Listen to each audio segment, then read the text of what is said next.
So I'm Amy Fincham with COLAB Las Vegas. I'm the founder of director of the organization, and I'd like to turn time over to Andrew. Thank you. Thank you. Yeah, I think the Luxor is like a seriously underrated building in town, and I love like just driving south on the Strip, and you get all that visual opulence and, you know, glitter and glamour, and then the Luxor is like hunched there at the end like this evil black pyramidal obelisk that's about to like eat your soul. So I just love that surprise at the end. It's so funny. So thanks for coming out to the State of Design in Las Vegas. I love coming to design events because everyone is always so well dressed. So kudos on that. State of Design in Las Vegas, it's kind of a grandiose title, but I promise we're going to try to keep this as fun as possible, as informative as possible. We'll hopefully generate some sharp observations, maybe even a few fistfights if we're lucky. So I'm going to introduce our panelists in no particular order. So when you are identified, if you could do the Harlem Shake, I think that would be great. Sean Coulter. I don't even know what the Harlem Shake is. Okay. Flap your arms wildly, I think is the definition. Sean Coulter. It's this gentleman right here. No? Being marionetted about by Eric Strain. Is principal and director of design at Pugsley.Simpson.Coulter Architects, where he actually began as an intern. Talk about working your way up to the top, right? Sean has served as lead designer on some notable projects, including UNLV's lead library building and the Clark County Development Services building, which is a misleadingly homely name. That's the building on West Russell, correct? Yeah, and it is actually a really cool building, a great example of site-specific, environmentally aware design. So definitely check it out. I think it's like Russell and Decatur. So welcome, Sean. Mm-hmm. Jonathan Spears. Harlem it up. All right. Is founder and president of Sage Design Studios, a firm that specializes in sustainable landscape architecture that embraces a sense of place. His firm most recently has won a Best of House.com Design Award in 2013, so pretty huge. And that follows upon numerous landscape design awards from the Southern Nevada Water Authority. And if you can make Pat Mulroy happy, I say more power to you, because yeah. He's also a member of the Nevada Wilderness Coalition and teaches classes at the Las Vegas Springs Preserve. Welcome, Jonathan. And Sean Tanner is a principal at the... That's like YouTube worthy. Yeah. Sean Tanner is principal at the Las Vegas interior design studio Cagley and Tanner. Cagley and Tanner has been widely recognized for their work, most recently being awarded Best Casino Space, Best Resort Pool, and Best Landscape Interior Scape at the 2012 NEWH Hospi Awards. Notable projects that he's had a hand in include the Flamingo Go Rooms, the Crown Perth Casino in Australia, and the Bellagio High Limit Salon. Welcome, Sean. All right, Jeff. I got a page turn. All right. That was well done. Thank you. J.F. Finn is managing director of the Las Vegas office of global architecture firm Gensler. I love that, just one name, Gensler. He was Gensler's lead principal on MGM Mirage's City Center. I'm sure a lot of you have heard of that. And for 30 years, JF has worked on everything from large-scale community master plans to resorts, transit facilities, and mixed-use developments. He also leads Gensler's hospitality and transportation practice areas. Welcome, JF. This is all, I'm stuck on this one still. I just learned that. Very good. Very good. The Harlem wrist shake, I think, is what you got there. Last but not least, Eric Strain is principal of architecture firm AssemblageSTUDIO, the winner of 29 AIA Nevada Design Excellence Awards. Among their projects are the Mesquite Fine Arts Center, the Mormon Fort Visitor Center, Border Grill inside Mandalay Bay, the Unica Home Showroom, and many cutting-edge residential homes for private clients. I don't know if you've ever had the opportunity for Eric to show you some of the houses he's done, but they're really, really amazing.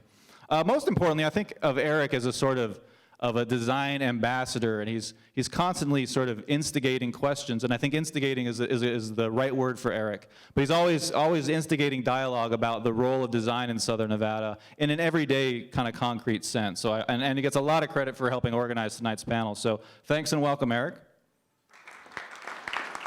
All right. So it's a new year, 2013, a lot of optimism in the air, so I figured we could start off on an optimistic note and talk about, maybe I'm going to go down the line, you guys can talk about a project or a space that embodies sort of a Las Vegas design sensibility that is correct or shows us the right direction, or that just reflects a sense of place in a way that says, hey, we're doing something right. Thanks for putting me on the spot. By the way, this is not the Evil Dead. I don't know what you guys heard about the panels, but this is not a splash zone. Come on up front if you want to.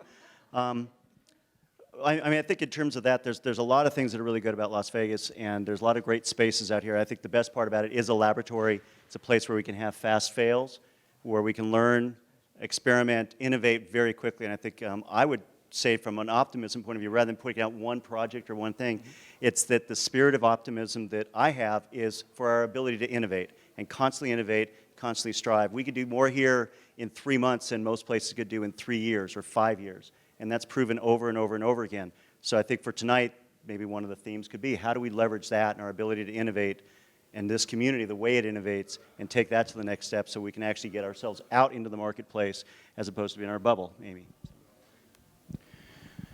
I kind of reflect a lot of JF's comments about Las Vegas being a laboratory for design and experimentation. In terms of the optimism, it definitely is going up. Obviously, we ride this huge roller coaster here in Las Vegas. When things are good, they're really good. When they're bad, they're really bad. We're kind of in the middle of that sine wave right now. We're kind of moving up slowly. In terms of a particular space that kind of deals with sense of place, to me, there's quite a few in town. Nothing specifically comes to mind at this point, but I did actually visit a small little restaurant. It's been near my house for like the past 4 or 5 years. I've never been to it except until this weekend. And I walk in, and it's in a kind of a typical crappy strip mall. And it's like, wow, this place is pretty amazing. It's a Naga Thai restaurant, I believe is the name of it. Anyway, it's over on Horizon Ridge and Horizon, right in that area. And so, but that's what's interesting, though, is that you get these little pockets of place throughout the city, whether it's an interior space, whether it's an exterior space, that I find really intriguing about Las Vegas. Things that you would never expect to occur where they occur mostly, So to me, that's what's actually kind of intriguing about Las Vegas. I guess I tend to look back in history and not so much at what currently is going on, but what has happened in the past.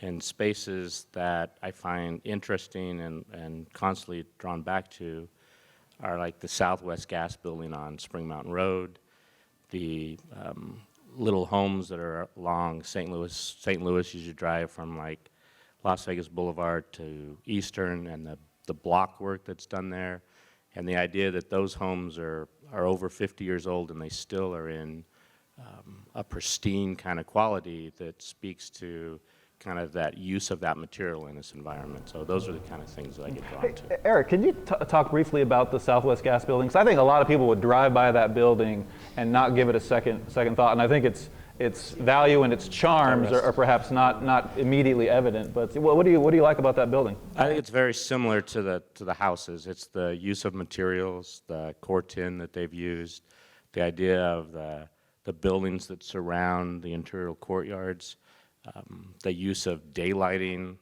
in a facility that's way before LEED ever came around. So I think it's a material, and it's just an essence of kind of what they accomplished in that building. I guess for me, it's we run the gamut here. From the Scotch 80s, having these amazing old homes where you have to think about what's in the backyard as far as a landscape architect, goes, to the Springs Preserve, great place to take clients and just to see what kind of plant materials work well together with each other.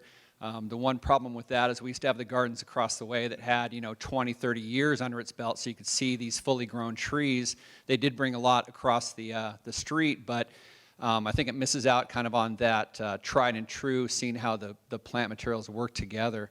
The one issue I have with larger areas like that is that they're going out of our community for a lot of the design when we have a lot of talent right here in the basin, and so it's kind of disheartening when, you know, we have so many architecture firms and landscape architecture firms here that have won awards all around the country, and they're starting to outsource all around and even go to Australia for a water park that they're building right now. So for me, I think, you know, with the community and it's growing so well, we need to start looking kind of back into our own community and start, you know, getting people to basically flailing to you know, to hire the people that are closer to us instead of getting out and keep the tax base here and everything else. So I know I'm a little bit off track, but Yeah, I'm going to come back to that. So, way. yeah, I want to take that up later in the dialogue. So yeah, but that's a great point. Excellent. Yeah. Well, yeah, I knew I was just segueing early, so go ahead. For me, Las Vegas has always been about the fantasy, the ability to try on a different lifestyle for a day, for 2 days. The Mirage volcano for me always has been like truly the Las Vegas icon. I brought my 8-year-old son on his 8-year birthday there, and he was like, I didn't even know this was here. He was shocked that we have a volcano in Las Vegas. It's the sense of discovery, the sense of wonder, the sense of constantly reinventing ourselves that I think truly makes Las Vegas special.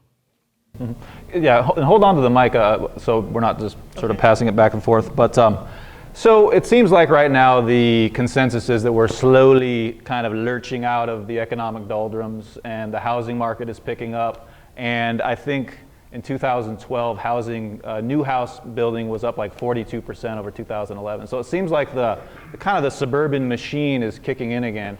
And I think when people think about design, they think of it it's, you know, sort of solely an urban issue and not a suburban issue.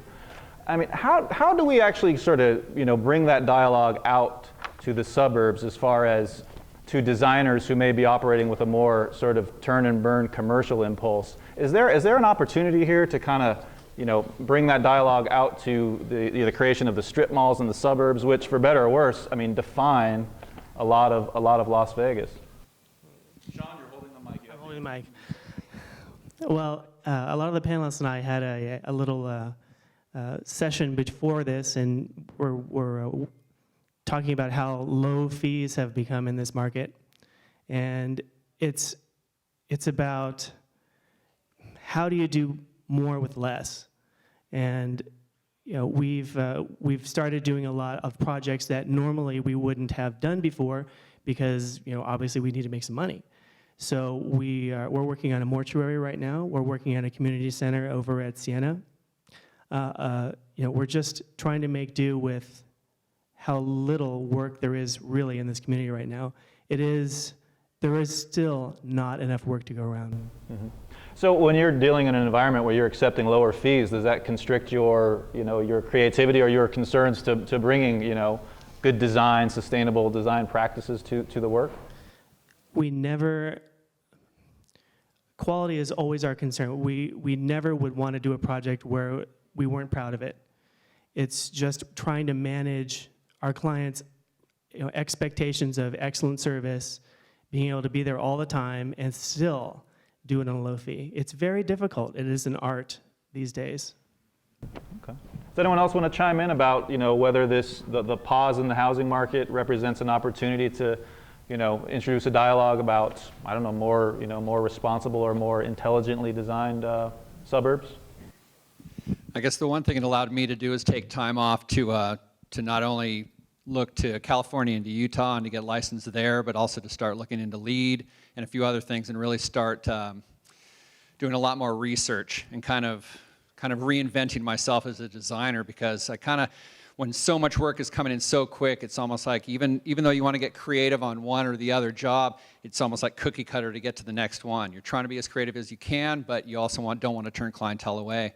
So what it did for me was it gave me probably a good year, about 2 years ago, really to just kind of settle back, settle down, and get back kind of to the basics of what I loved about it, the creativity, the design, learning about new plants and materials. And I try to constantly do that on a weekly and even a daily basis. But a lot of times when you're so busy, all of a sudden you look back and you realize for a month, you have magazines stacking up, or you haven't been to your favorite websites that are telling you information that you want to know. And so it really kind of gave me that pause to be able to do that.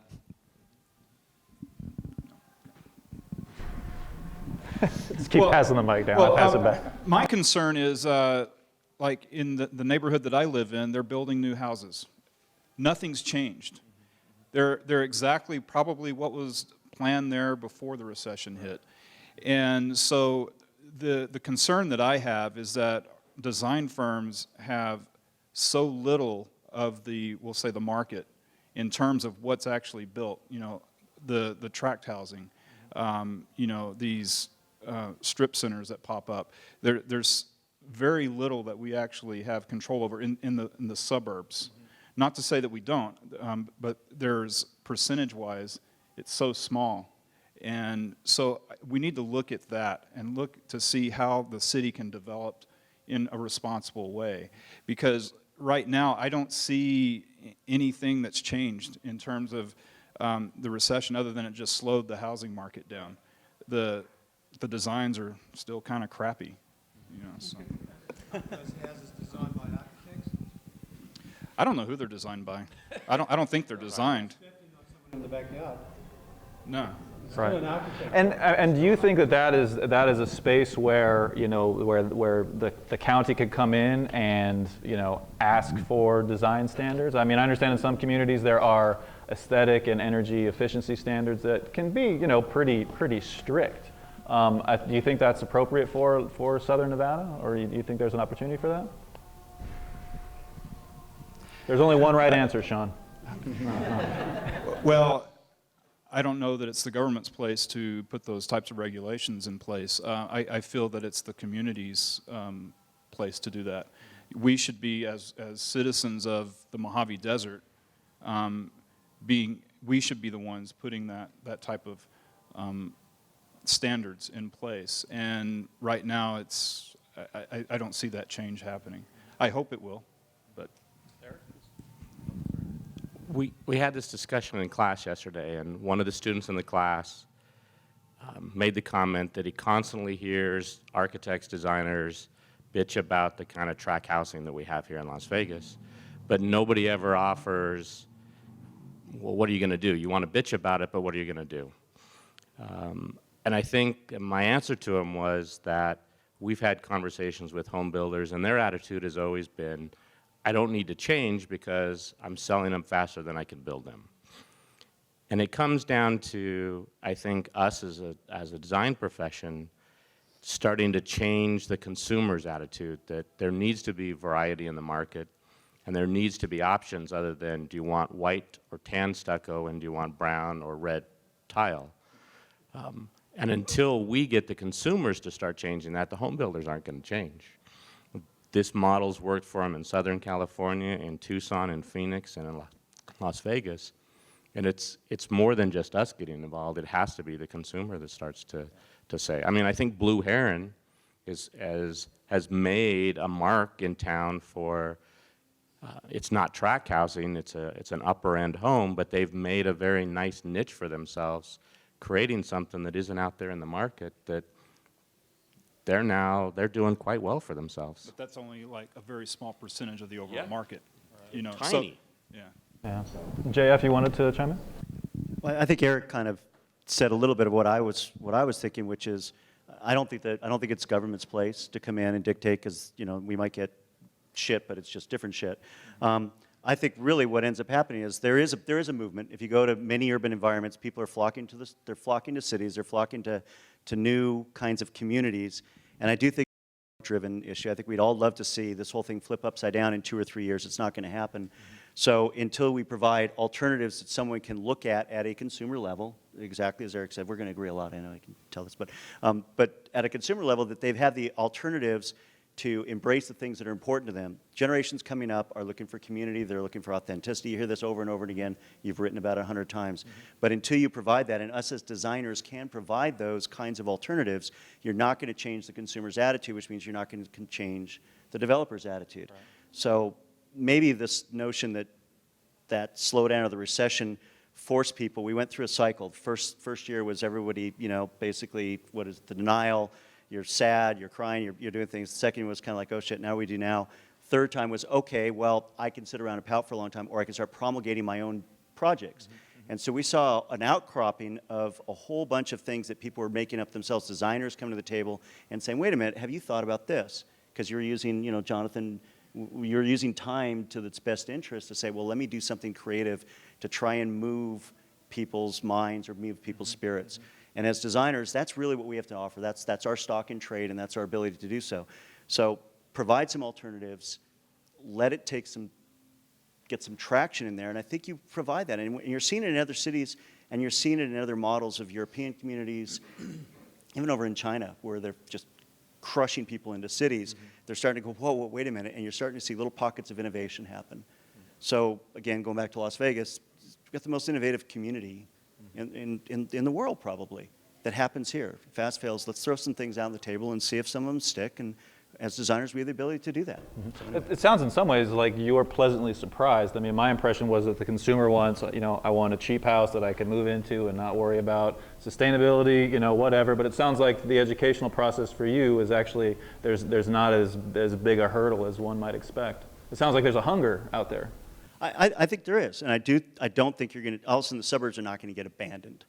What's drawing people to the suburbs are still going to draw people to the suburbs. But there's something that is definitely missing, and you're seeing more and more and more people, and it's incremental. It's not an overnight kind of a thing. So I guess I wouldn't say pleasantly surprised. I still don't like the suburbs, and I still don't like all the things that happen out there. But I know why it happens, and try to embrace what we can do on the alternative. Suburbs are like the new Al-Qaeda. They're like the safe thing to not like. You know? So definitely. So easy to bash. Exactly. We're going to come to questions a little bit later. So yeah. I mean, Go ahead. for years I've designed and worked on what are called community identity projects, like in New York, for the poor neighborhood, decimated, work to give it a new identity, work with designers to try to, you know, fix up storefronts, etc. And one of the things I believe in Las Vegas is basically if you take that premise that it's a slum, but it's a suburban slum of tract housing, and you begin to break this city up into identifiable areas, say, you know, we have Summerlin over there, and we give these areas community identities so that are different from each other. And what happens is that creates a win-win situation. I saw it with housing for the poor. You create win-win situations so that the individuals who are living in a community now have a greater investment in their area, pride, etc. And they have a unique identity which makes them invest more in community centers, design, etc. It's an active message. Yeah, and I think part of that's just the part of the maturation process of being a city. And I remember, you know, like the word Summerlin used to be just kind of like, you know, a sign that they slapped on, you know, perceived as a sign that they slapped on the subdivision. But now it's a, you know, it's a real community with a real sense of identity. Same with Green Valley. So I think part of that's just the natural aging of the city. So good observation. So downtown is, you know, there's a huge buzz about it right now. Everyone's talking about downtown. We've got some great design and architectural energy going on, whether it's restorations such as the Mob Museum, new constructions such as City Hall or the Cleveland Clinic or the Smith Center. And I'm gonna sort of bounce a sort of personal observation off you guys. So when I drive around all that architectural energy, I get the sense like I'm navigating icebergs or transformers, you know, and sort of there's a disconnect between my experience in my car and these, you know, very beautiful buildings, but something about the scale seems off. And Eric, you have written that downtown has some really great projects here and there, but it needs like tied together with this connective tissue or this urban fiber, as you've called it. And I want to get a sense from you, like, what would that look like if you know, if we had that sort of network, you know, in its correct place?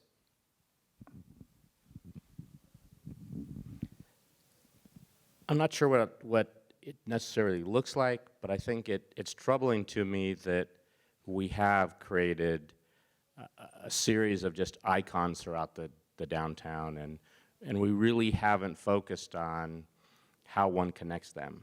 And in the conversations I've had with individuals, even on the cultural side, they talk about, you go to the Neon Museum, you get in your car, you get back in your car, you drive to the Mob Museum, you get back in your car and you drive to the Smith Center, you get back in your car and you drive to the Arts Factory.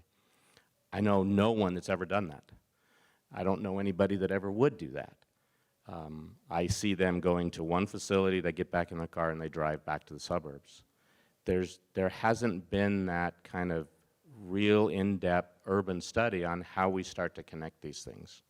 What does it mean to walk on a street when it's 115 degrees outside?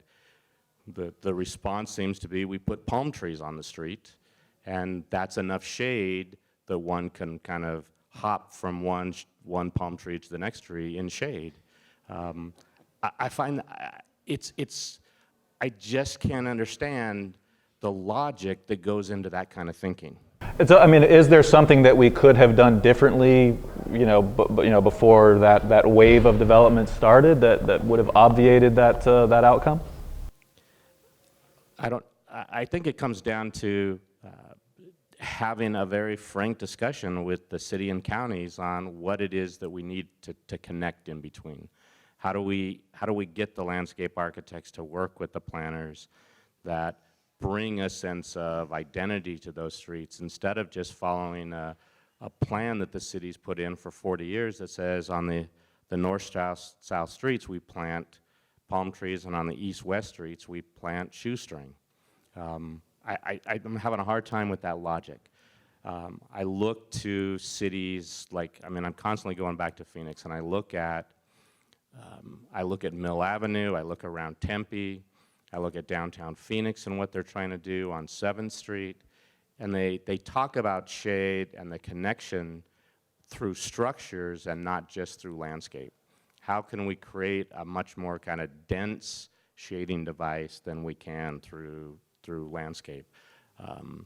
But they never kind of go. It's one and the same. They don't take one away for the other, but they bring both of those in so that you create that green space downtown, but you give that opportunity to shade. Or we just need like teleporters. I think that would just solve everything. Just teleport from the Mob Museum to the Arts Factory. Does anyone else have any thoughts on that, about connecting the sort of disparate, architectural amenities of downtown? I think it happens so quick that we're playing catch up. And a lot of times, you ask, what does it take for landscape architects to work with everybody? Just ask us. From the get-go, it's way better for me to work with an architect, civil, the master plan when we're asked up front instead of filling in health strips and parking lot islands. Because then we're left with this finite space that we have to then fill instead of going, well, look, if you would have put trees on this side of the building and they were deciduous, you would have saved 20% on your cooling and heating bills. We understand how to do that. We've gone to school for it. We study these things. But when we're given this area that's already been planned out, we can't tell you, well, guess what? If you turn the building just 15 degrees, you would have saved a lot and you would have had a really cool view down the valley and not at your neighbor's RV. Just little things like that can make a huge impact. And I think, with how much on steroids this valley was, it was impossible to keep up with what was going on, and everybody had money and everybody was getting money, and it truly kind of came down to this lack of a true understanding of a master plan for this whole valley. We're trying to piece together bicycle paths now for all the way around instead of having that already in place for a newer city. It seemed like we just kind of turned a blind eye because of how quickly things could and were going, that we really missed out on a lot of key opportunities, and now we're trying to fight to get those places back. Yeah, and we're trying to make up for it, but it's sort of like saying, yeah, I know I did that, but it's already been done. And like with design and trying to get everybody to have this beautiful home, there'll always be Cheetos. And there'll be people that always just want to buy Cheetos instead of like a nice food form, and spend more money on it. You have different levels of income, and so you have to try and provide. There's some great new things coming out with just storage containers and how they've come with stacking them on top of each other. I had one job we did up in the Ridges, and I can't believe they still let this go, but it was a Marmol Radziner mobile, like basically it was a modular home. We put it together, it got put together, I didn't do it, but it got put together in 2 days, this 6,000, 7,000 square foot home. because it was all prefabbed and then just craned in on top of each other. I think there were 54 of these containers that fit together. So there's some really amazing things that are going on. You know, I see some of the architects that are sitting up in front of you doing some incredible things with materials and glasses, and then you have to look at all the E-factors and everything else that were being provided, that now if we take advantage of those, we can start doing other things. Not that we can have a master plan again, but it really starts making a big difference on a small scale that'll finally get to kind of that critical mass. Mm-hmm. All right, anyone else want to chime in on that? Cheetos. Oh, I thought you were getting ready there. If you could pass the mic to Sean Tanner, that would be great. A lot of the big ticket architectural items that I was just talking about, I think, Jonathan, you remarked that a lot of those were designed by firms outside of the state. And I want to get a sense from you guys how that complicates the dialogue about design that reflects and embraces Las Vegas. I mean, in a way, when that's the case, when, we're outsourcing our design, aren't we basically like importing someone else's idea about what Las Vegas, should look like, or what design in Las Vegas should be? It's kind of an awkward situation for us. It always seems like Las Vegas has this self-loathing attitude with design. Like, if you're from Las Vegas, you're not good enough. If you put yourself up against an LA or a New York designer, you're always going to lose. Well, I mean, come on. I mean, it's a little depressing sometimes, because we win the awards, we live here, we're knitted into the fabric of the community, we care, and still we don't get a chance on some of these big projects. And do you think that's warranted? Or do you think we're sort of snubbed nationally because we're known for our simulacrum of the Strip? I'm from Las Vegas, and I'm not a showgirl. I'm sorry, I'm just not. I don't know. I mean, Las Vegas. This is a city of people that are from somewhere else. I know I have a lot of friends that are born here, but honestly, not that many. I grew up in San Diego. So I take exception to someone that says, I'm sorry, you're from Las Vegas, it's just, sorry, there are actually places on earth where it's good to be a designer from Las Vegas. In China and Australia, you're a rock star if you're from Las Vegas. And that is refreshing, I gotta tell you. Oh, okay. And Jonathan, you spoke earlier about the notion of importing the talent to design here. Do you want to follow up on that? And I think there's reasons to go out there. I mean, there is talent all over. I'm not going to sit up here and cry and go, oh, it has to be from here if it's from here. There's definitely reasons to go out. But I mean, I was kind of on board with some of the original stuff that they had talked about. They had a couple of brainstorming sessions over at the old gardens before the Springs Preserve was even really on paper at all, just bubble diagrams. And one of the key things was they were already going to San Francisco, to some of the bigger firms to get information from them instead of looking locally, when there's absolutely capable individuals here. And if it's not my firm, it would be Zanino or Southwick or Rich Mariotti. I mean, there's plenty here that they could have gone on, and I think it's here, and there are definitely reasons to go out as well, but why not at least start here and give people a chance? And yeah, it's a stigma, it's funny that you're a rock star over there, but New York, San Francisco, LA, they're thought of as, for some reason, I don't know why. Yeah, here Sean's a showgirl apparently. So. In China only though, they wouldn't let him do it in Australia. Right. And Eric, do you feel that local, site-based designers here are unfairly snubbed when it comes to those big name projects? He's like, I'm about to get on a rant. I think there's certain projects that they should go outside of town for. The Smith Center.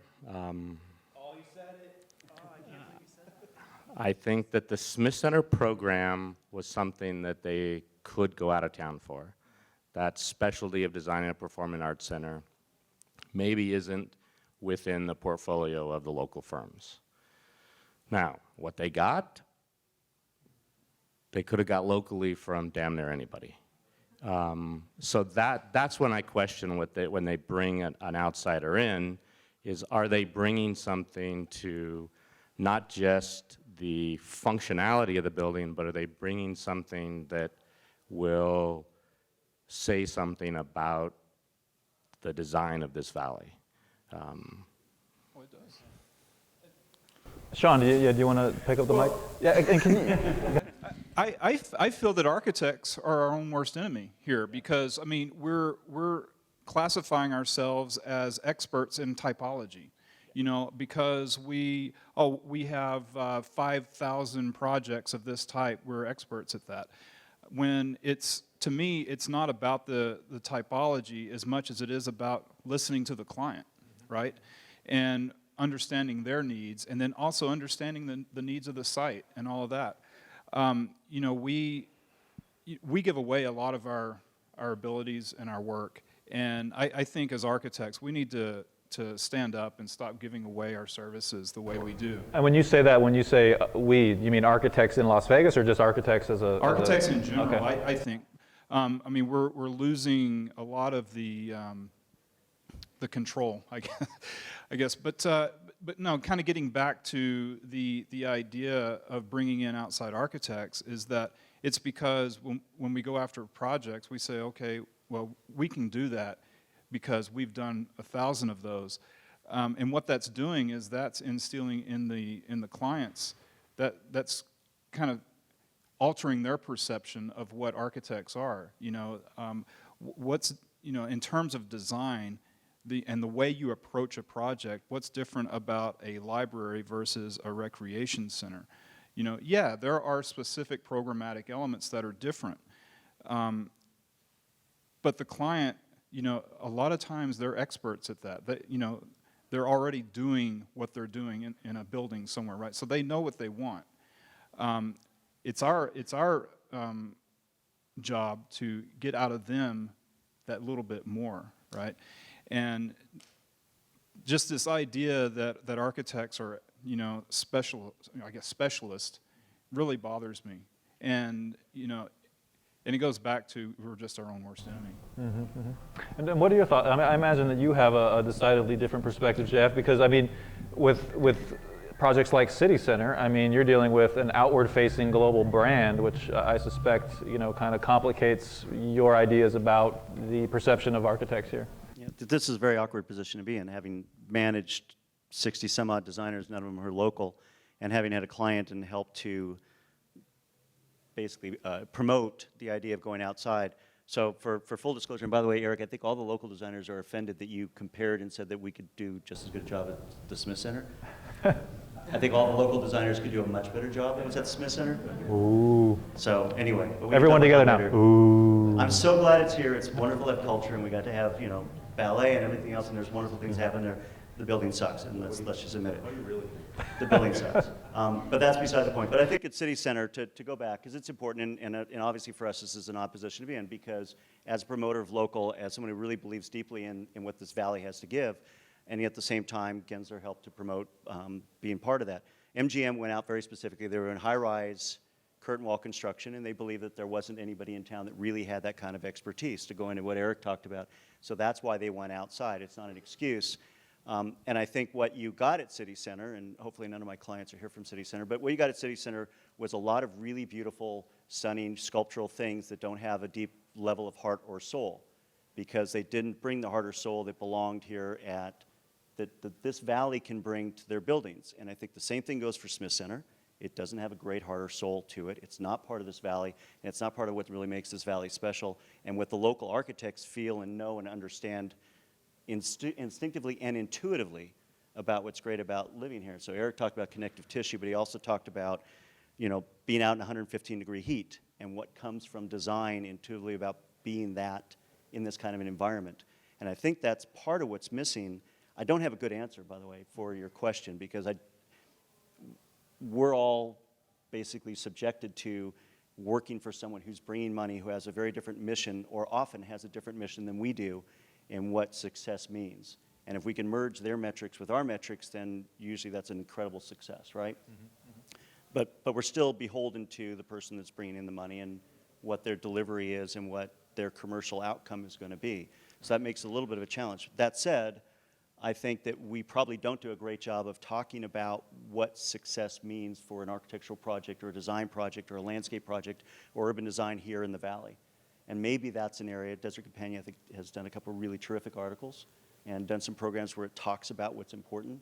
And maybe that's a little bit. I think also going back to what we talked about a little bit earlier, going back, way back to learning from Las Vegas and the notion that you can learn from Las Vegas is something we spend a lot of time internally trying to convince people here locally that we can do the work.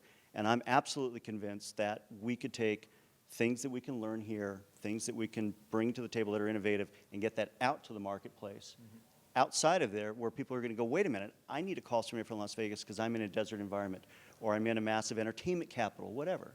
You know, even going to some of the mixed-use entertainment that's going on around, we're the experts at that, and we could be exporting that. And so I don't know how exactly you do it, but I do believe that there's an opportunity for us to export that expertise. Yeah, we're specialists in some ways, but I think we can get that out to the marketplace where people are going to be seeking Las Vegas experience. Like you guys talk about, you know, in Australia, they think it's important. There's value. In China, they think there's value to what we can bring. So maybe that's part of it. It's not a good answer, but. No, very thoughtful. And I think maybe there is an opportunity there for a kind of good specialization, Sean, where we are, you know, known as, you know, site-conscious, desert, Southwest-oriented, you know, designers who take that into account and who design in harmony. So some good thoughts there. A lot of these projects we're talking about, they all have one thing in common, to me anyway. They're all just big. There's like big buildings, and I don't know if it's like a, you know, an out west thing or a human thing or an economic thing, but I notice all our buildings in southern Nevada seem like they're kind of like those baggy pants that you see like the people wear it when they go to Walmart, the shapeless sack-like clothing buildings, you know? And like our McMansions are big, the Smith Center's big, the new City Hall is big. And I wonder, and this is just a sort of a personal riff, but I noticed that a lot of the, you know, the condos and the mid-rises and the high-rises that seem to be being more attractive as living spaces, which was never really considered attractive years ago. And I wonder if that reflects maybe a change in thinking about, you know, livability in terms of scale and size. Does anyone have any thoughts about that, or is that the dumbest question ever? JF? Thanks. Do you want to talk about the Smith Center? I'm not sure how to respond directly to your question on the size. City Center's big too. City Center's large. Yeah, it's a very large project. I actually, I know Eric's on the panel, but I think the Mormon Fort is a fantastic project, and it's a really brilliant way of doing things in a very small scale. For example, What project was that? the Mormon Fort. That's a really brilliant project, okay? There are houses, I happen to live right next door to the Scotch 80s, and there's just house after house after house that are really wonderful. I actually think, again, there's some of our opportunity is at a smaller scale, and probably some of our brilliance is put out there more at a smaller scale. I don't know, we're built on egos. We got huge egos that are driving a lot of what we do, and maybe that's a size thing. I don't know, leave that for a different panel discussion, but maybe we can have the biggest impact as well on the smaller scale projects, which you can do quickly, very effectively, and have an impact in an immediacy, as opposed to taking 5 years to build one of these monster projects. Sean, do you have any thoughts on that? Well, I don't know that the scale is just an issue for Las Vegas. I think it's probably the world over at this point. You know how houses have grown in size over the past 50 years. All of our projects have kind of grown in size over so many years. I feel that buildings should respond to the human condition, right? So they should be scaled to the human and not kind of go overboard. They do, you know, respond to ego a lot of times. And so I guess with that, you know, to me, the desert, being here for, well, a lot of years. For like a long time. For like a long time. You know, to me, obviously scale is something that's kind of wacky out here, right? I mean, this is one of the few places on the planet where you can see for 100 miles and there's nobody there. You know, we're kind of fortunate in that we're a little bit of an island in the middle of all of this kind of wilderness in a way. And I think that probably has some influence on where we're at. Wide open western spaces, Right, but to me, that makes, to me, architecture should be more to the human scale, because the landscape is so large, so vast, that, you know, it should respond to the way we use buildings and the way we kind of flow through buildings, things like that. And I'm thinking of just, you know, just the scarcity of resources in the desert would seem to countervail this impulse to build big, you know, as well. So I guess that's what, you know, maybe surprises me about that, you know, that observation, that discordance between the sense of scale. So Eric, you've had some thoughts about the chronic bigness of buildings in Las Vegas. Does size matter?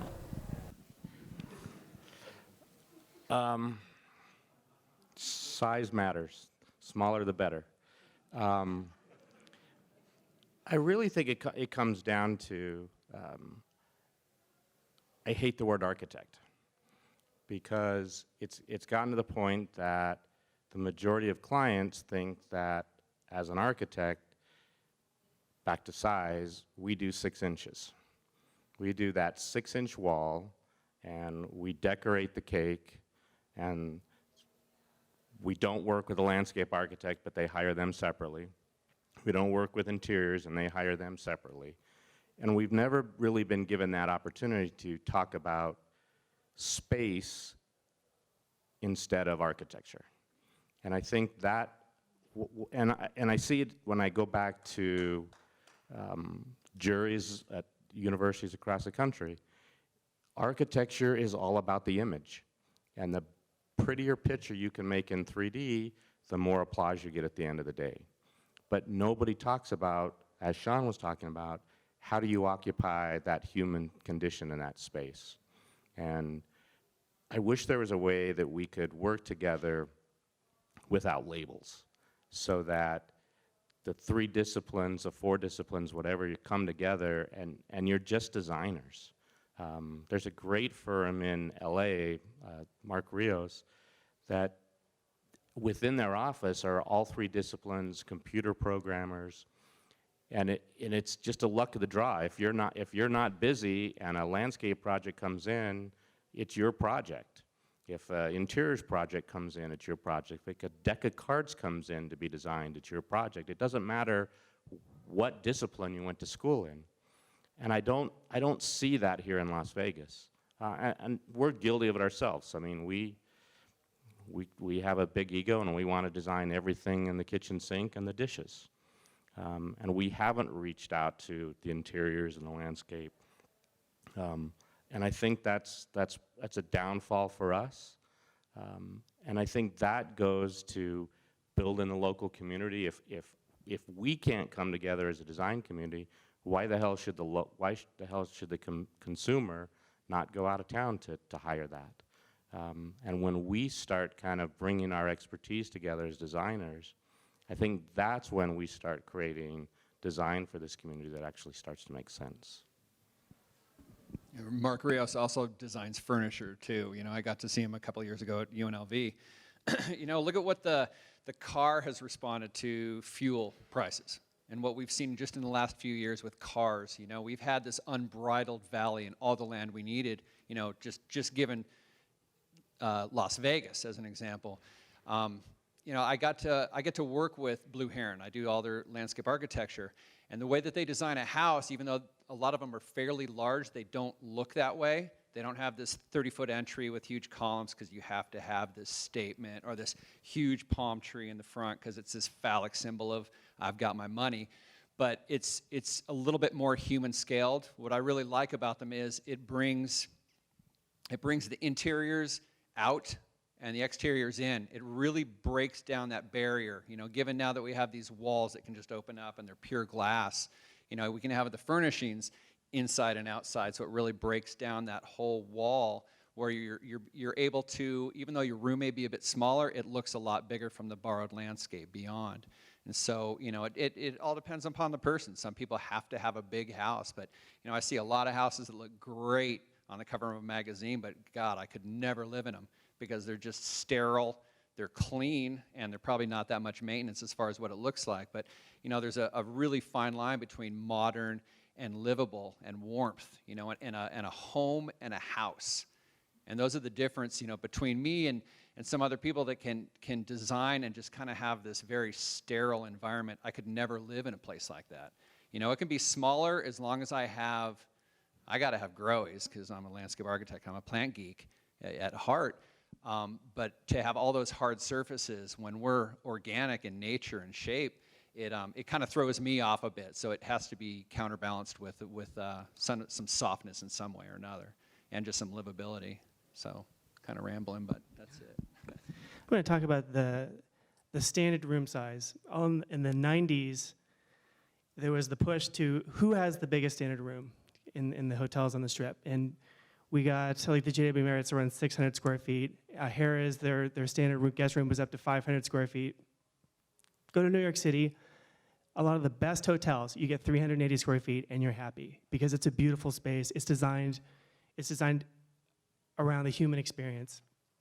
And it's designed for, let's see, talking about in scale, it's about differences rather than samenesses. When you're dealing with huge resorts and you're trying to give it a personality, you don't want to just line up all the hospital beds and make everything, you know, perfect. It's about adding vignettes of residential vignettes or residential details or touchstones, so it makes you feel at home. When you walk into, and I don't mean to bash City Center, it's beautiful, ARIA is beautiful, but when you compare it on that massive footprint that it takes, you compare it to Cosmopolitan, and Cosmopolitan is like 1/4 the size of their footprint. Cosmopolitan feels better to be in, to experience, because it just feels like it's got heart, it's got depth, it's got detail, and it's not just about a New York designer telling you how they think a casino should be designed. It's about how people want it to be designed. And okay, I'm done pontificating about that. No, that's a great point. And Jonathan, actually, I'm going to, if you can hand the mic to Jonathan, that'd be great. You were talking about, you know, landscape architecture, and someone said earlier about how, you know, Las Vegas is a place where everyone comes from somewhere else, and we tend to, you know, import our sensibilities, our likes. And it seemed to me years ago that this was the place where you would also import your climate and your yard from wherever you were at. And I know that the Water Authority, for instance, is, you know, their you know, merciless propaganda campaign has yielded some results as far as people, you know, slowly embracing xeriscaping and things like that. But some people have started to embrace it earnestly and come to appreciate it. And I wanted to get a sense from you. Do you sense that changing, where people are more comfortable with, you know, living in desert spaces and embracing the local ecology and having that in their living spaces? I find that I try to start by educating my client if they want camellias and azaleas because they're from back east or California. You know, it's like sod here is like hookers and blow. You know, if you think it has to be here because it was somewhere else, you know, but it just doesn't need to be that way. You know, you can have a little bit of sod right outside of your patio if you have dogs or pets or somebody that's going to be on it. If the only reason you're on your lawn is to mow it and to blow it and to get out, there's something wrong.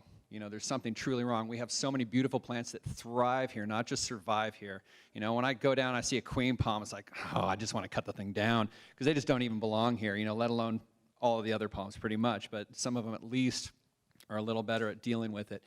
I find that, you know, now that I've kind of set who I am and how I design, the people who come to me are already slightly in that mindset, so it's a lot easier now at this time of my profession that it comes to me instead of me having to sit there and teach and teach and teach. When I did South Coast Casino, all Gon wanted was sod and pine trees, you know, and I just kept trying to tell him, and everybody was looking at me like, you're not going to change his mind. And so it was just one of those things where I had to just get my paycheck and just put my tail between my legs and walk away and finally get something else that, you know, would make me happy, like creating a habitat, something like that. So hey, well, when it comes down to a situation like that, how hard do you push back before you say, yeah, it's not worth it? Well, just shy of getting hit, I guess. But you know, what I'll try and do is bring in pictures, take them to places that exude that local quality. I try and be a regionalist because it's so much easier to live where we are and to promote it, because then you actually, wake up and you know where you are. You're in the desert. There's so much beauty here, whether it's springtime or even in the middle of winter, there's certain plants that are truly showing up, and it's a matter of, as a designer, putting certain plants in areas where when some of the others are sleeping for the wintertime, some others, come up in December and start blooming. And so it's just a matter of trying to get that focal point. I think you hit on it too with just little vignettes that kind of break up that space and let your eye rest. Education's a big part of it, though. I find that some people, you kind of give up, and sometimes I won't even take a job just because I know the client's just going to be impossible to begin with.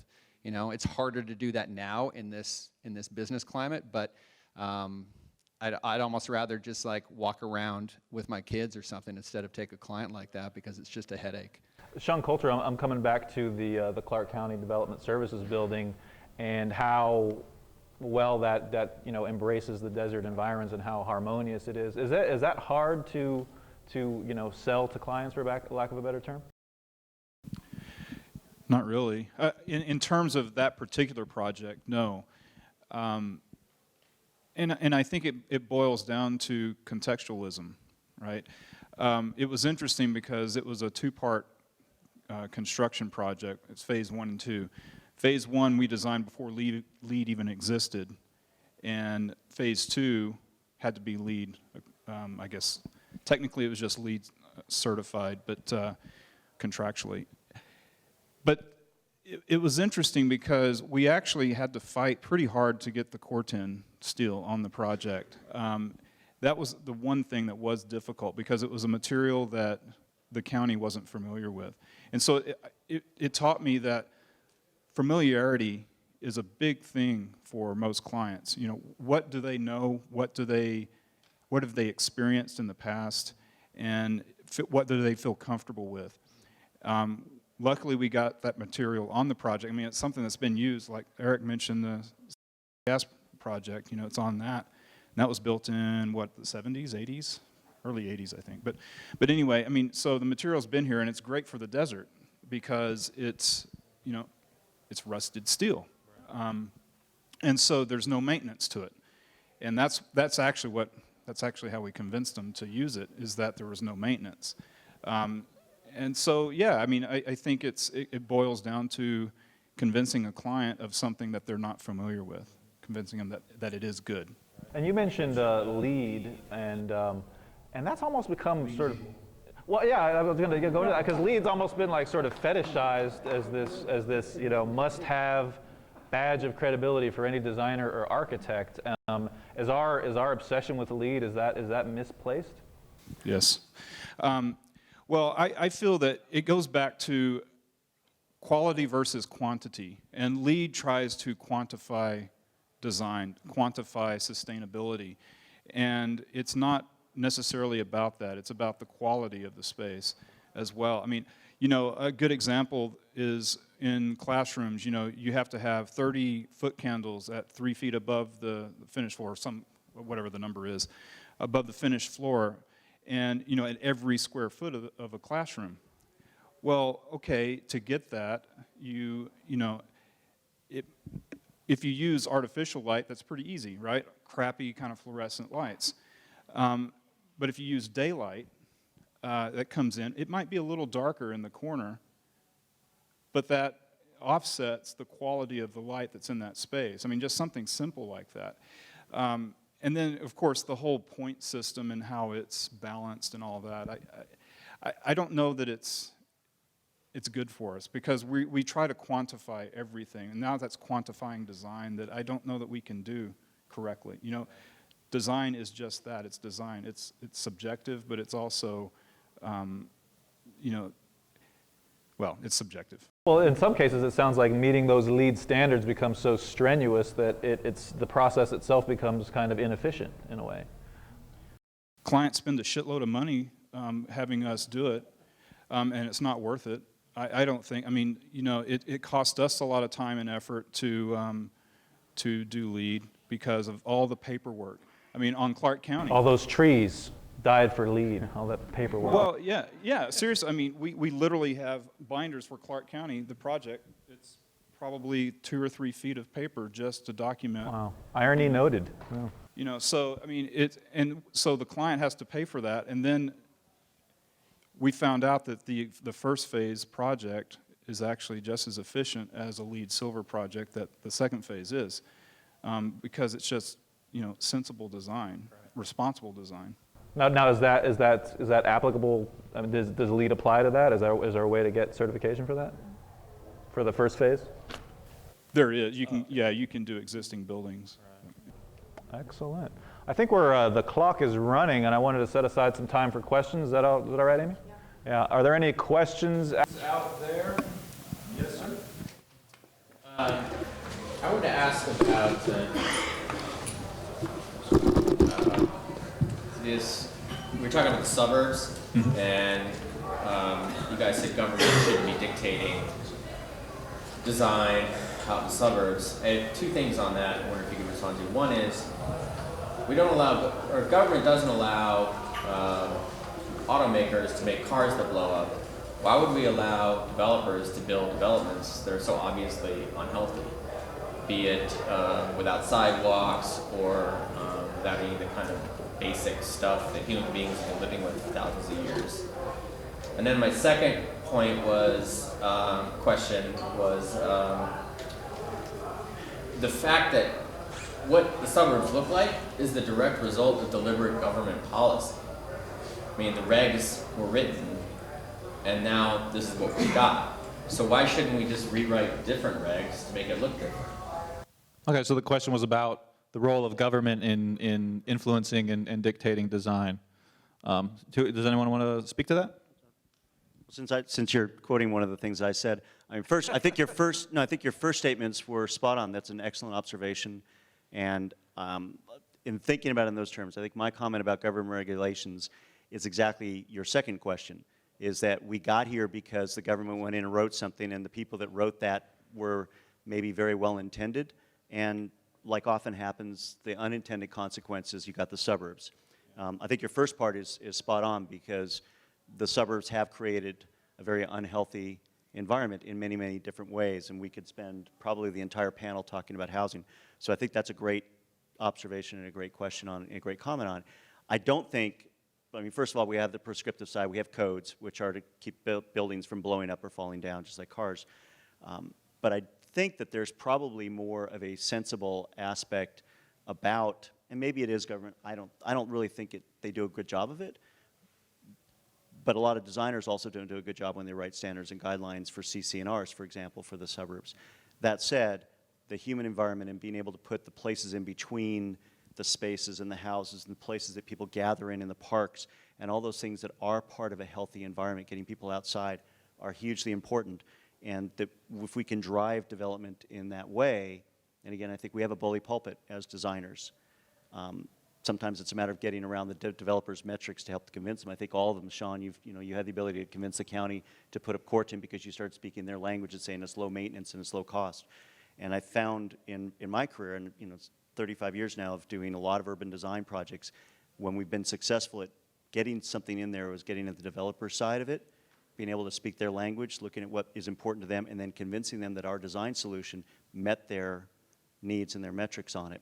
And that's one way. It's not the only way by any means. There's lots of other people who have used the power of will or other things, but that's a way that we've been able to go there. So sidewalks and having walkable communities and livable communities and having transit systems that can service the entire population and not just either one side or the other side of it. All those things are very achievable and they're very doable. They take a lot of work. They take a lot of perseverance to get in there, and they take a lot of convincing for people that would rather take the easy way out. So when I say that I don't think government should be involved, I think government doesn't do a very good job of being prescriptive, and the prescriptive ends up giving us the suburbs that we have, and there's other ways around it. Question back here? Yes, sir. I just want to say I agree completely with that, and I'm very close to government, and government, especially locally, lately, is completely without any architects. So whether it's Clark County, the city of Las Vegas, North Las Vegas, Henderson, I could probably name 3 architects in these municipalities. And I think if we're going to make changes that will really matter for our community, it's going to be that we have architects on the procurement side as well as the private side? That's a great question. So yeah, is there an absence or a dearth of institutional, wisdom on, in government locally, where you guys don't feel like there are any, sympathetic, understanding voices to, hear your concerns? I'm just gonna pass the mic.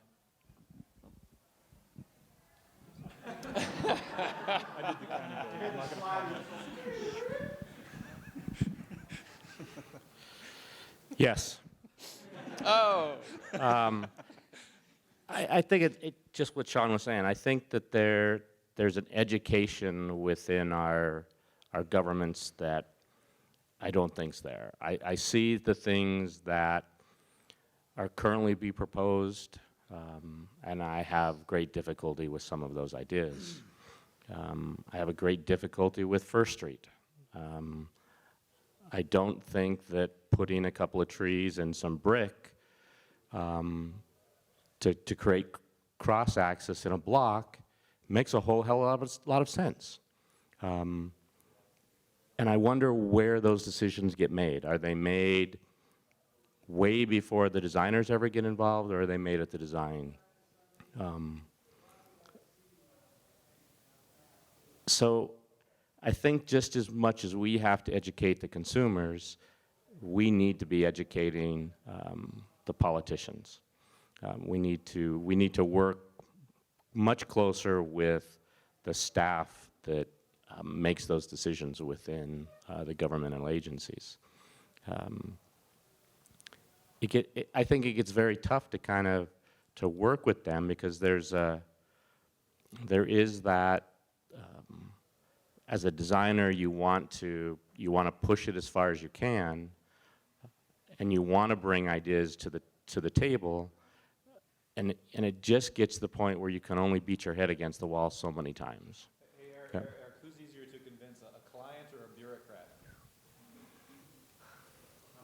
Depends on which one. Yeah, depends on what you're trying to convince them of.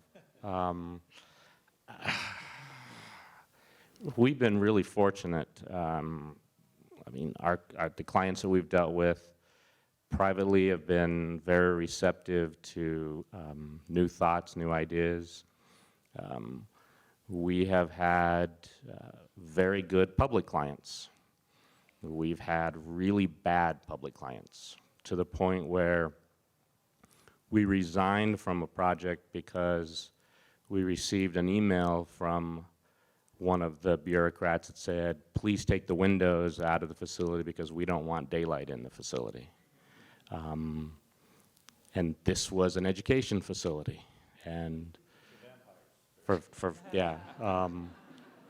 so to answer it, the hardest part has been dealing with the bureaucrats. And to be honest with you, the absolute hardest point has been dealing with bureaucrats that are within our own profession. The governmental agencies that we dealt with that weren't design professionals are much easier to deal with than our peers within the profession. I think we have time for just a few more. Yes, Brett. So when I was in software development, we found there was a period of time where the conversation about software, and specifically entertainment software, was being controlled by people like Senator Lieberman. And we didn't like the direction it was taking. So we formed a relatively localized trade body, even though we were all fierce competitors.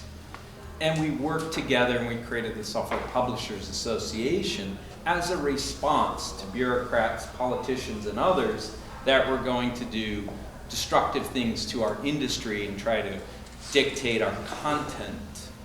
What is preventing the local community of architects and designers in the Valley from controlling the conversation, having a voice? Maybe it's just a publication where each one of you and your firms and others that you respect do a good job in communicating, educating, and you begin to control the conversation. What's stopping you from doing that? Why can't you gather together, even though you're competitors, and get it out there? And that's how I think you inform a better community. It seems to me that the reason why these mistakes keep happening again and again and again is because you're basically, everybody's busy doing their own job, and they don't know enough about what you're doing. But if I read one enlightened article about landscape architecture, use of certain materials in this climate, whatever, you change my mind forever. That's a great point. How about COLAB Presents? Maybe we can have a monthly publication or a Desert Companion, you know. That's a great question, and I'm not going to field it, so I'm going to give it over to Eric.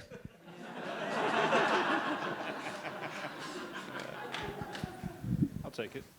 What the hell? We are doing that, not probably as successfully as we should be. We do get together as a professional organization and meet with politicians on a regular basis, both federal and state and local. But there's this thing out there called the AGC that kind of dictates everything. No, we are a small group, and we need to be more vocal because we are a small group. We don't have a lot of money. We're up against other bigger, more well-funded groups that have a bigger voice than we do. And so it's tough to do that, but we do need to come together in a stronger way. I would agree with that. One thing, it's just food for thought. Maybe it's not the most brilliant idea. What happened with the trade body was very, very simply, everybody was honest. We would report how much Revenue we had, and everybody was charged a percentage. That's how we funded our activities. And eventually we hired our own lobbyists, et cetera, et cetera, et cetera. So we had a publication, we had lobbyists, et cetera, so we could control the destiny of the conversation on some very critical issues that were important to us. Yeah, we have the AGC fighting. They're rich. One more question? I don't know. Yes, sir. Thank you. You know, the topic of this conversation was intended to be the state of design in our community. And we've touched on tangential issues throughout the evening, but the heart of the question is today we're a population of over 2 million people. Has the community matured enough to demand that the design community produce quality environments and quality architecture for its citizens? And that's my question to you guys. Are you getting the community saying, we want you to do what's the best environments that we can have within our community, recognizing we're in the desert, and I see it as the best time in the world. I mean, downtown is alive. Everybody's talking about what can happen downtown. I've been waiting 30 years for somebody to give a shit about downtown. You know, so why aren't we talking about this? Well, I could care less about the palm trees. They're wrong, we know they're wrong. The bureaucracy is always going to be the bureaucracy. But who's talking about making commitment to high quality design and creating high quality urban environments? And I'm sorry, architecture is primary and urban question. It's not, you know, suburban questions are primary planning questions. But architecture is primarily directed to the urban environment. And what are we doing in the urban environment to create a Las Vegas that we as a community feel great about? And you guys, I just want to know what you think we should be doing. So you're talking about the panel we were supposed to have? Yes. Does anyone want to, I mean, that sounds like a huge topic. Anyone want to Respond to that in quick, smart-ass fashion? No? Tom, I don't think we are talking about it. I don't think the AIA is talking about what design means, what it can be. I don't think the university is talking about it. I don't think we as a profession are talking about it. I look out here and raise a hand, how many professionals are in the room? There's more general public here than there are professionals. What? Hookers and blow. It's Vegas. And I think that there is more interest about design and what quality design really means within the non-professionals than there are within the profession. But you mean design professionals? Design professions, yes, design professionals, and that to me, it's just well, So we really have never had a critical discussion about design in this town because everybody is afraid to talk about the good, bad, and the ugly. Nobody wants to talk about what isn't good about Las Vegas. And when you put the word criticism out there, everybody has a conniption fit. Because criticism to everybody means we're going to be negative. And to critique a project, you can do it in three ways. You can talk about the designer's general approach. How does he or she design any type of facility? How does that facility meet time and place of that specific environment they're designing on? And how does it compare to design that's being done across the world? We as a profession and we as a community have never had a serious discussion. We're too goddamn afraid to call something bad or to call something good. And I think until we're willing to take the gloves off and have those discussions, we're not going to have them. We're constantly asked to sit on panels, but when you sit on the panel, we want you to be on your best behavior. Well, go to hell. I'm tired of being on my best behavior. Eric, you told me you'd be on your best behavior. If we can't have those discussions without getting upset with each other, then we're going to be here in 10 years having the same discussion. I remember in school going through a jury, and my professors are in the front row calling each other names that truck drivers don't use. And as soon as the jury was over, they've got their arms around each other, telling each other how wonderful they are and how great and how proud they are that they're in this institution, because they don't think the same way.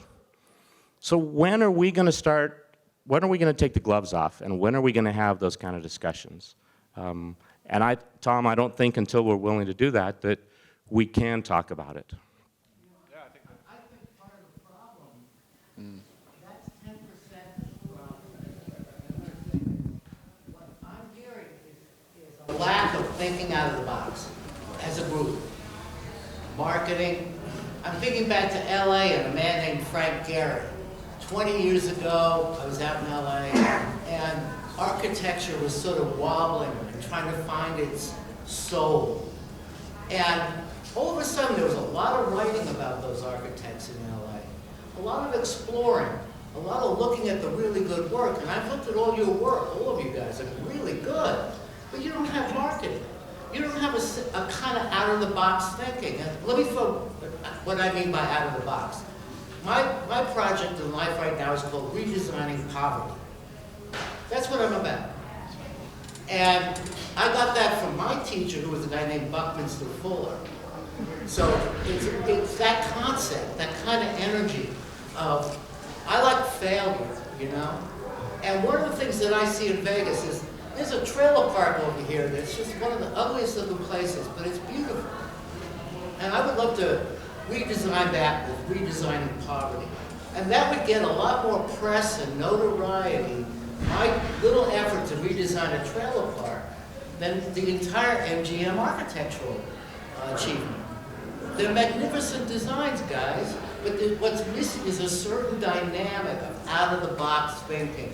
I mean, I think what you're getting back to also is that discussion of scale and about, Right. thinking Thinking small in a consumer fashion. The word is challenge yourselves to rethink out of the box. I mean, I designed movie sets, theme parks, that's my design background.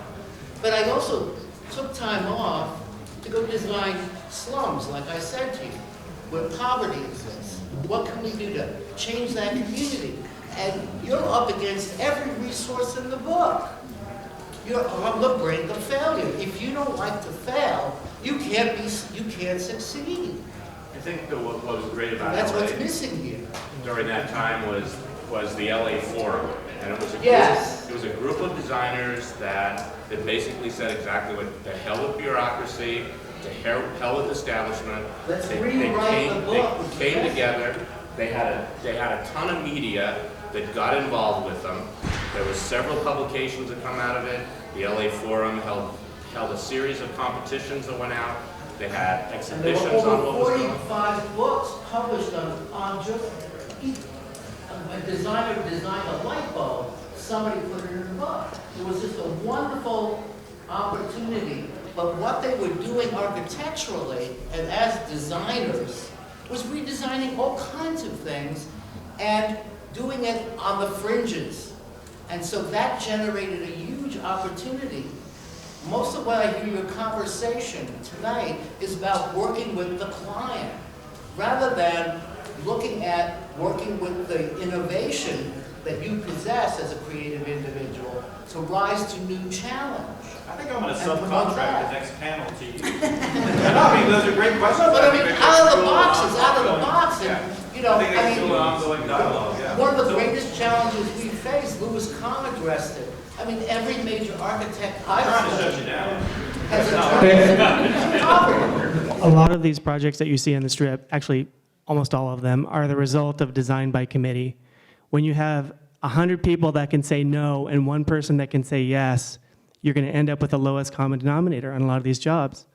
And you know, it's our as a designer, it's our responsibility to show the client what it can be.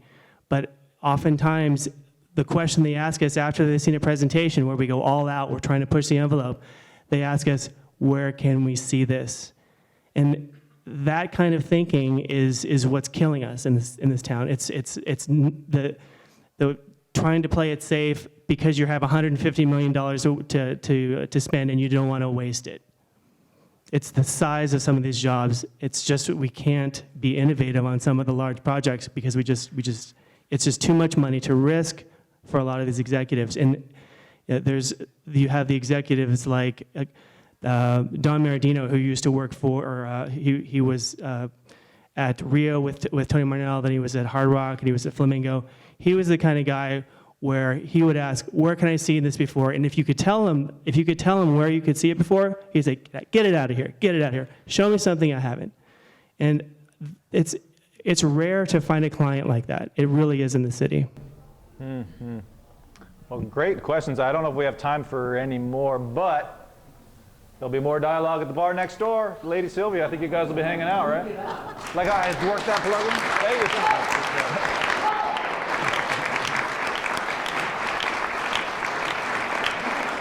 Yeah, thanks. And thank you all for showing up. It's great to be challenged and especially with the last couple of questions, just to realize that we need to kick it up a notch or two. All right. Make sure you turn the mic off. Being here tonight. I'm super excited to be here, and I hope you guys are super excited to be here as well. I want to thank all the panelists for agreeing to do this. We kind of put this together super last minute in a week and a half or something, and everybody jumped on board, and we really appreciate it. So thank you, JF and Sean and Eric and Jonathan for doing that, and also Andrew for agreeing to moderate tonight. We really want to thank Mike Goldie with Lady Sylvia. He's so awesome to us to always set this up for us and ready to go, and also Amanda Harris for allowing us to use her lovely space here. And I just really want to give her a quick minute to talk about her exhibit here so that you guys can understand the artist that's being showcased here. Great. Thank you so much, Amy. It's so nice to see so many people in here. I promise to be brief. I'll be here after the show if anyone has any questions, but right now we just opened last week a show by Angie Morelli, and it's called Neoteric Deconstruction. So each piece in here is a different electronic that she's taken apart completely and then taken the pieces and applied to either canvas or glass. And the show is called Neoteric Deconstruction. Each piece in here has a name made from the letters in those two words. So please stay afterwards, take a look around, let me know if you have any questions at all, and thank you for being here. Thank you, Amanda. I'm going to try to be brief, but I have a lot of announcements, and I'm feeling especially grateful just from all the support that we get at COLAB. For newbies, this is your first time, your versions of COLAB events. We launched in April of 2012, and it's kind of been a wild ride. We've gotten a lot of great support and response from the community, and we can't say how much we really appreciate all the love and support that we get from you guys. This is an incredible turnout for us. And I also want to thank Laura and Enrique with the Radioactive Production. They're just launching a new production company, and they just contacted me out of the blue and said, we'd love to record all of your panel discussions and lectures for you. So that's so super awesome. And we'll have their contact information on our website so you guys can contact them and hire them for your events. So I especially want to thank Eric Strain for helping and spending so much time putting not only this panel discussion together, but helping and putting together, spending a lot of time putting our lecture series together. We're excited to be launching a 7-speaker lecture series next Wednesday, March 6th. And we'll be hosting that over at our gallery space and Art Square Theater just down the street in the Arts District. We're bringing in lectures from Palm Springs and Venice and San Francisco and some of our surrounding Southwest cities to kind of inspire us locally here. Sometimes we get stuck in our little bubble in Vegas and we want to step outside that for a little bit and be inspired as designers. Also, I'm going to be sending around this sign-up sheet, and why it's important for everybody to engage in this sheet, even if you don't want to leave your email, because you're already on our email list. Let us know if you're a designer or in the related profession. We're trying to see who our target audience, who's showing up to our events, because we not only want to engage the design professionals, but people outside of our industry as well. There is a place for you to put your email if you're not on our list and you want to be kept up to date on our events. But also, if you're interested in getting involved in COLAB, you can let us know there as well. So I'll be passing this around. These events are free and open to the public because of the support of our donors. And we just wrapped up our Indiegogo campaign and raised almost $8,000. So we're really, really appreciative of those donations that came in for that. And I just want to thank supporters that gave a lot of money. Brett Speary and Cecilia Schaefer, they gave $500, as well as KMG Solutions, and also, I'm going to cheat. Oh, Kimberly Douse with Tandem Studios. Those that gave over $200 were Rock Hall, Tom and Liz Kaplan, Brian McCormick, Todd Van Bastian, Rafferty Construction, Autumn Elia, Chris Heffinger, Zach Delbert with Repurpose America. And we just want to thank them for that because they make this event possible. Also, since we're in the Arts District, we have the opportunity to be a part of First Friday. And this First Friday, we'll be having a silent auction. So come by and participate in that. This will be the final showing for our Women in Design exhibit.